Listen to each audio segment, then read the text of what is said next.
हृदयी स्पंदन ठेवून नाती नूतन नित्य गुंफते ती.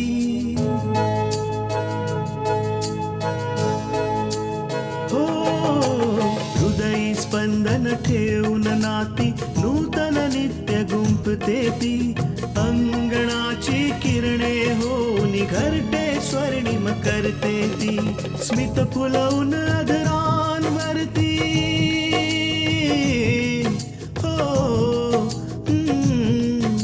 स्मित फुलवून अधरांवरती वेदनेत सुख देते ती. लेक वहिनी आई होऊन जीवन आभा होते ती. सुकन्या सुकन्या सुकन्या आमच्या कन्या. ये इकडे, तू पण भाऊजेचे आशीर्वाद घे. ये. अगं मला मान्य आहे की नात्याने मी तुझ्याहून मोठी आहे, पण आपण एकाच वयाच्या आहोत. मला काम करायची सवय आहे आणि तसंही तू या घराची पाहुणी आहेस. आई आता विराजचंही लग्न झालंय, पण लोकांना माहित नाही. आम्हाला वाटतं की आपण एक सत्यनारायणाची पूजा करायला हवी. अगं हा काय नाश्ता बनवलायस? जर तुला तसं बनवायचा नव्हता ना तर आधी मला सांगायचं होतं, मी बाहेर जाऊन खाल्ला असता. काय झालं अपूर्व? एकदा हा नाश्ता खाऊन बघ, मग तुला कळेल मी काय बोलतोय ते. हे बघा बाबा, मला काही समजवायचा देखील प्रयत्न करू नका आणि मला काही समजून पण नाही घ्यायचं. तुमच्या माहितीसाठी मी एक गोष्ट सांगतो की आकांक्षाच्या लग्नाला मी तृष्णाला माझ्या घरातून जाणून बुजून नाही पाठवलं.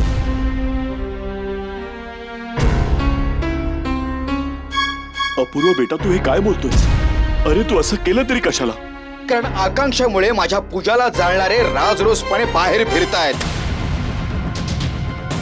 आणि पूजा त्या बिचारीवर एवढे अत्याचार होऊन सुद्धा ती घरात सगळ्यांची निमूटपणे सेवा करते. माझ्या बहिणीला नोकराणीसारखी वागणूक देतात घरात आणि या सगळ्याची जबाबदार आकांक्षा आहे. ती सगळ्यांच्या नजरेत तिकडे चांगली बनून वावरणार आहे. आता देवालाच ठाऊक माझ्या पूजा बाबतीत काय होतंय. नाही अपूर्व बेटा, असं काहीच नाहीये. तिथे दीनानाथजींनी आकांक्षालाही सून म्हणून नाही स्वीकारलंय. बाबा तुम्ही आकांक्षाची काळजीच नका करू.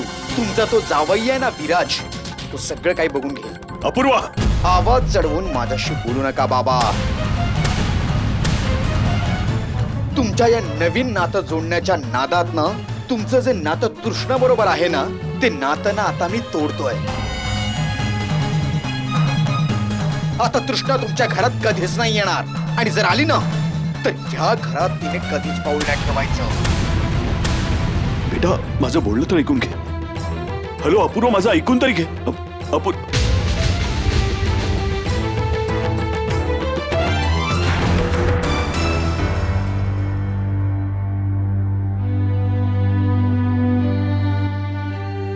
अहो असं तर तुमच्या बोलण्यावरून माझ्या लक्षात आलंय की अपूर्व काय बोलला असेल, पण त्याला नक्की कशाचं वाईट वाटलं? पार्वती, अपूर्वने आपल्यावर खूप घाणेरडा आरोप लावलेला आहे. त्याचं असं म्हणणं आहे की आपण जाणून बुजून आकांक्षाच्या वरातीला परत पाठवून दिलं. त्याचं हेही म्हणणं आहे की आपण अगदी जाणून बुजून विचारपूर्वक आकांक्षाचं लग्न विराज बरोबर करून दिलं कारण तो श्रीमंत आहे म्हणून. आणि ही आपली अगदी विचारपूर्वक केलेली चाल आहे. पण अपूर्वला ही माहिती नाही की आपल्या मनावर काय त्याचा परिणाम झालाय. तो कुणास ठाऊक अपूर्व असा का विचार करतोय? पार्वती, मला अपूर्वच्या कोणत्याच गोष्टीचं वाईट नाही वाटलं, पण तृष्णा तृष्णाला काय झालं?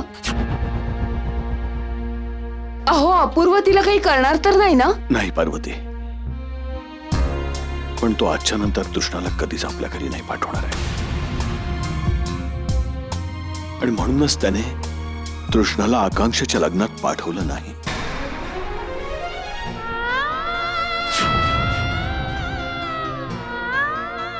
तृष्णा अपूर्वमुळेच या लग्नाला नाही आली आणि ही गोष्ट तिने आपल्यापासून लपवली.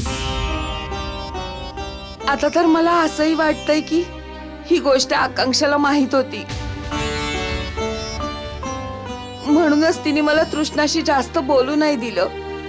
ती स्वतःच तिच्याशी बोलली. बघितलं तुम्ही, आपल्या या दोन्ही मुली ज्या दुःखाच्या छायेत जगतायत त्याची हलकीशी सावली सुद्धा आपल्यापर्यंत पोहोचू देत नाहीत. पण ते पण फक्त यासाठी की आपल्याला दुःख होऊ नये. पण देवाने तर आपल्याला अशा सुकन्या दिल्या आहेत ज्याच्यासाठी आपण देवाचे जितके आभार मानू तितके कमी आहे. देवाने आमच्या दोन्ही मुलींना दुःख सोसण्याची शक्ती द्यावी.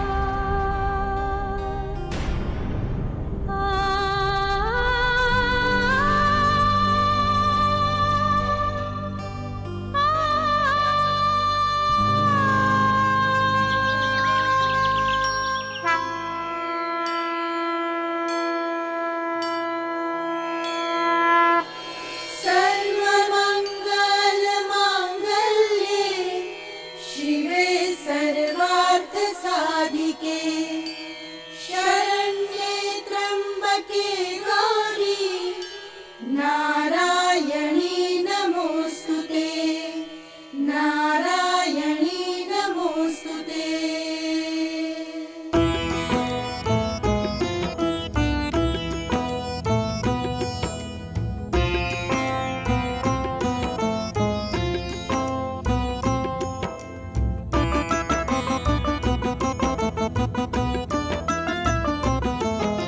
अरे बिरजू, हो मालकीन. घेऊन आलात सामान?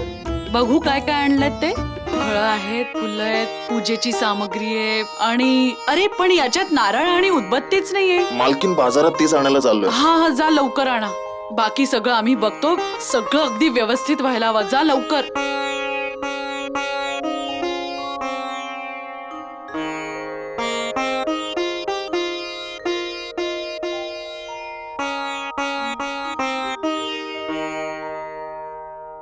अरे बिरजू, बोला मालकीन. बिरजू हो मालकीन. आणि हो, येताना दूध आणा. हो. अजून एक काम करा, येताना थोडी मिठाई जास्तच आणा.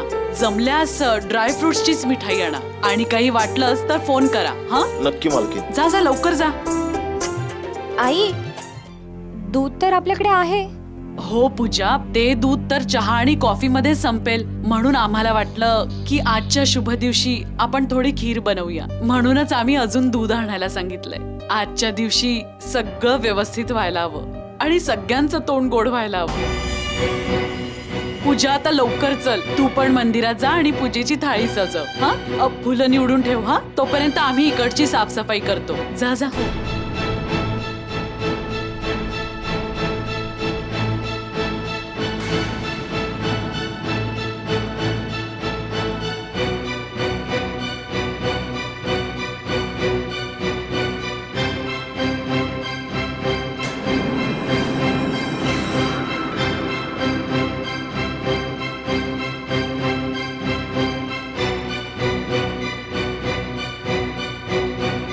पूजा, अरे हो पूजा, आम्ही तर विसरलोच. आम्ही सगळ्यांना फोन केलाय. तू पण तुझ्या नातेवाईकांना फोन करून सांग इथे वेळेत यायला आणि त्यांना व्यवस्थित पत्ताही समजावून सांग. हा, आणि हो, बिरजू ड्रायफ्रुट्स आणि मिठाई आणेल. तू फक्त देवासमोर ठेवून दे. हा, तोपर्यंत आम्ही बघतो की आकांक्षा अजून तयार पण झालीये की नाही. घरची सून आहे ना, सगळं व्यवस्थित व्हायला हवं. अरे देवा, इतकी सगळी कामं पडली आहेत, कशी होणार आहे सगळी वेळेत. आमच्या लग्नाच्या वेळी तर चेहरा पाहण्यासारखा होता यांचा, आणि आज विराज भाऊजींचं लग्न झालंय तर ह्यांच्या आनंदाचा ठिकाणच नाहीये. आकांक्षाला तयार कर म्हणे. सुकन्या आमच्या कन्या.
आकांक्षा,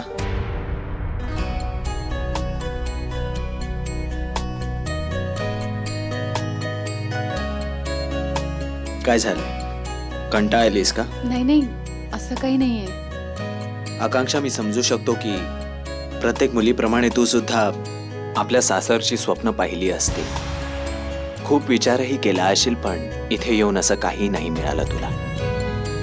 पण आकांक्षा, मला तुला हे सांगायचंय की याचा दोष मी बाबांनाही नाही देऊ शकत आणि आजीलाही नाही. तुझ्यात आणि बाबांच्यात जे वाद आहेत तेही एक कारण आहे. या कारणामुळे बाबा आणि आजी दोघंही अजूनही आपलं लग्न स्वीकारू शकत नाहीये. काही हरकत नाही विराज, मी त्यांची अडचण व्यवस्थित समजू शकते. मला मान्य आहे की त्यांना मला स्वीकारायला थोडा वेळ लागेल, पण खरं सांगू, मला त्यांच्याकडून कोणतीच तक्रार नाहीये. आकांक्षा, मला तुझ्यावर पूर्ण विश्वास आहे आणि मला माहिती आहे, आणि मी हे तुला खात्रीने सांगतो की खूप लवकर आजी आणि बाबांची नाराजी पण दूर होईल. मी माझ्याकडून पूर्ण प्रयत्न करीन.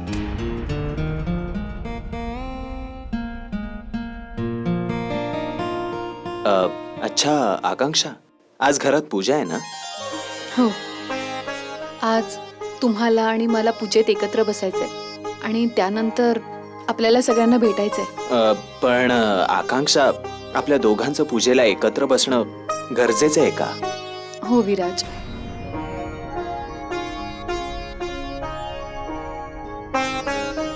विराज, मला माहिती की खूप कठीण परिस्थितीत आपलं लग्न झालंय,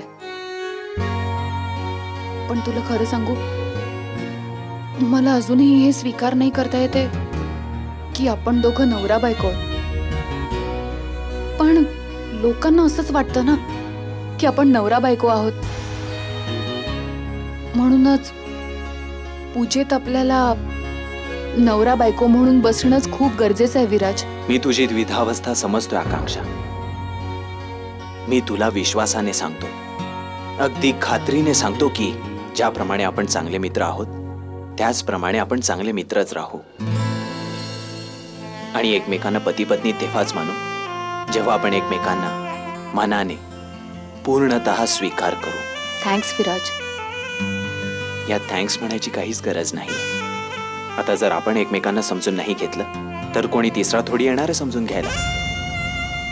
अच्छा आकांक्षा, मला पूजेनंतर लगेच निघावं लागेल. महत्वाचं काम आहे आणि मला यायलाही थोडा उशीर होईल. पण मी आल्यानंतर गेस्ट रूम मध्ये झोपून जाईन.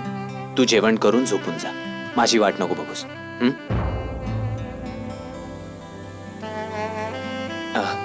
आणि हो, जर तुला कोणत्याही गोष्टीची गरज पडली तर मला सांग. मी आईला सांगेन, ती तुला लगेच देईल. नाही, मला आता कुठल्याच गोष्टीची आवश्यकता नाहीये. ठीक आहे आकांक्षा, मी निघतो. तू आपली काळजी घे.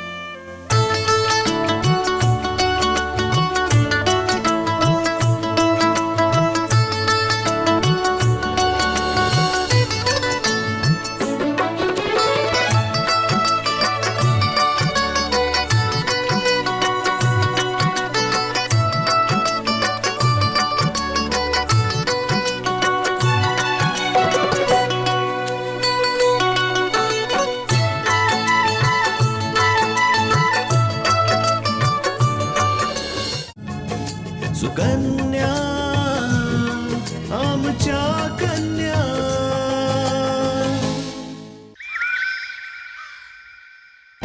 आई, मी कामानिमित्त बाहेर जातोय. पण विराज, आज जरा लवकर ये हा. हो आई. आणि हो आई, आज घरी पूजा आहे आणि तुला तर माहितीये किती पाहुणे येणार आहेत. आकांक्षा या घरात थोडी नवीन आहे, तर तू सांभाळून घे तिला. तू अजिबात काळजी करू नकोस, आई पण आहेत ना. सगळं काही अगदी व्यवस्थित होईल. ठीक आहे आई, येतो. विराज,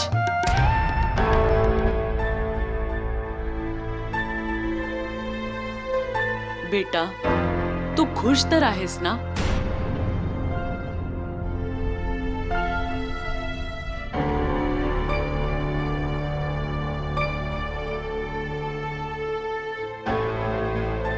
आई, जे काही झालं अचानक झालंय. आकांक्षाचं मला भेटणं आणि अशा प्रकारे तिच्याशी नातं जोडणं आणि तिचं या घरात येणं, ज्या घरात तिला खुल्या मनाने कोणीही स्वीकारत नाही. आई, मला वाटतं की आकांक्षाला हे सगळं सहन होत नसावं. आई, मला वाटतं की आकांक्षाने मला अजून मनापासून स्वीकारलं नाही. म्हणूनच मी आकांक्षाला म्हणालो, जोपर्यंत ती मला मनापासून स्वीकारत नाही तोपर्यंत आम्ही मित्रच राहू.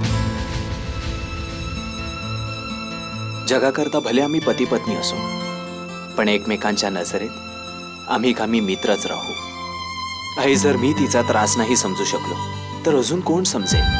बेटा, तू जो काही विचार केलायस आणि आकांक्षाशी जे काही बोललायस ते एकदम बरोबर आहे. नवरा बायकोंनी एकमेकांना समजलंच पाहिजे आणि एकमेकांच्या भावनांचा आदर केला पाहिजे. बेटा, आमच्यात आणि तुझ्या बाबांमध्ये जमीन आसमानाचा फरक आहे. ते पूर्व तर आम्ही पश्चिम. त्यांनी आम्हाला कधीच समजून घेण्याचा प्रयत्न नाही केला, पण आम्ही त्यांना समजून घेतलं आणि त्यांची साथ निभावली.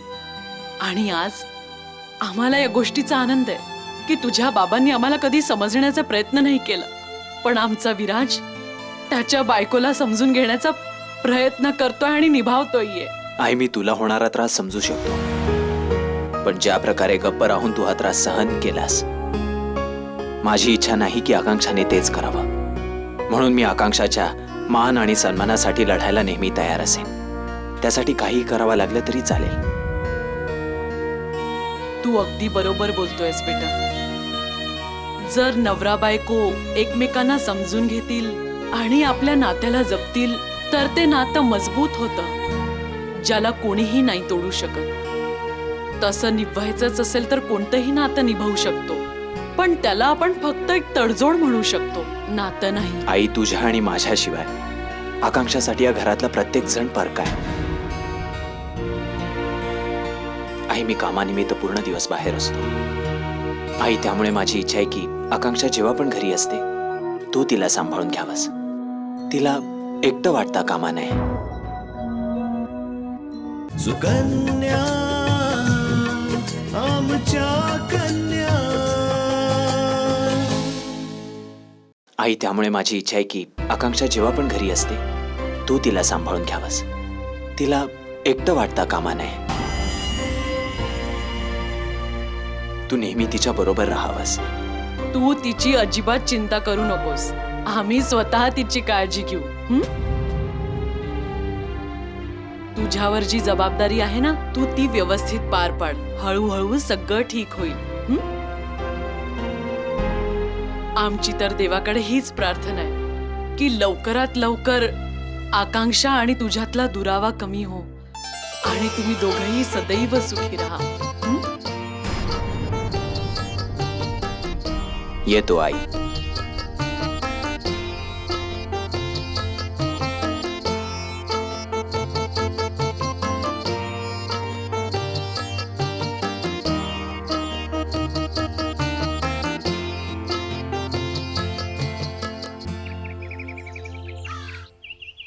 आई, तुम्हाला नाही वाटत की अपूर्व थोडे बदललेत? वाटत तर नाही, पण सत्य आहे सुनबाई. काही दिवसांपासून घरात असे प्रसंग घडतायत की ज्यामुळे अपूर्व रागावतोय, पण त्याचा राग कमी होण्याऐवजी वाढतच चाललाय. आई, तुम्ही म्हणताय ते अगदी बरोबर आहे, पण मला हे नाही समजत आहे की बिंदिया असं का करते. तृष्णा, तू खूप भोळी आहेस. मी जग बघितलंय. माणूस मत्सर आणि हव्यासामुळे ना चूक आणि बरोबर यामधला फरकच विसरतो. आई, बिंदिया कशाला जळते आणि तिला कसला हाव सुटलाय? सुनबाई,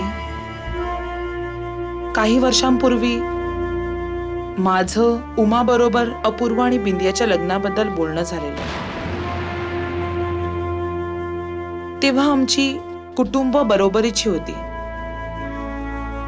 पण काही वेळानंतर आमच्या दोघांच्या परिस्थितीमध्येही फरक पडला. तुझ्या बाबांची तर नोकरी किरकोळच होती. आम्ही तिकडचे तिकडेच राहिलो. पण ते लोक खूप पुढे निघून गेले. या दरम्यान उमाने लग्नाबद्दल काही विषय काढला नाही. आणि आज आमची वेळ जेव्हा चांगली आली आहे तेव्हा त्यांची वेळ थोडीशी खराब चालू आहे. आणि आपली चांगली. कदाचित अपूर्वचं यश बघूनच बिंदियाच्या मनात हव्यास निर्माण झाला असेल.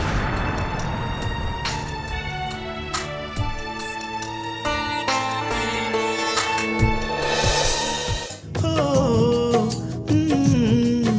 स्मित फुलवून आदरांवरती वेदनेत सुख देते ती लेक वहिनी आई होऊन जीवन आभा होते ती सुकन्या सुकन्या सुकन्या